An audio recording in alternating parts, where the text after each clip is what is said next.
You know, when most parents reflect on what they're sad about when their child passes, that indicates to us that there's more of a blame and anger, a hurt still going on. But this is a parent who talks about what she's happy that her child will miss, which means that she's already in a week moved to a place of acceptance, which is really hard for most of us to stomach. Acceptance or denial? I don't know which that is. She's not in denial, Dr. Drew. And this is what I said on Jane's show too, is that this woman, there's only two possible scenarios here from what I see now.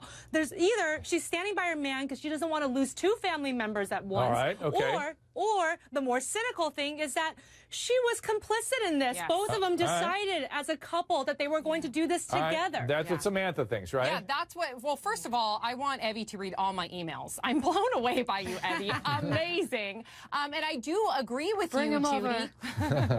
And I agree with Judy. And I think, Dr. Drew, going back to the search results, I think it's really odd and coincidental for both of them to be searching for how long it takes for a child to die in a hot car. Most parents I know, they're not going to read that, or they're not going to search that unless they have the intent to leave their kid in a car. And even if it was an honest search result, wouldn't they then be a little bit more hyper aware from that even occurring? Right. I don't know what to think, you guys. I just don't, you know, Sam, it worries me if somebody were to study your phone or my phone after Mike Catherwood has his way with us. I mean, there's stuff that people do on the internet that is not, it's random. It's random, and you wouldn't, you know, you're just sort of searching all kinds of things. But Evie, you see motive here, right? This is the thing. If you take all these things together, the searches, the mother, the father, these statements, they're basically giving you, if they did it, I'm not saying they did it, but if they did it, they're giving you why they did it.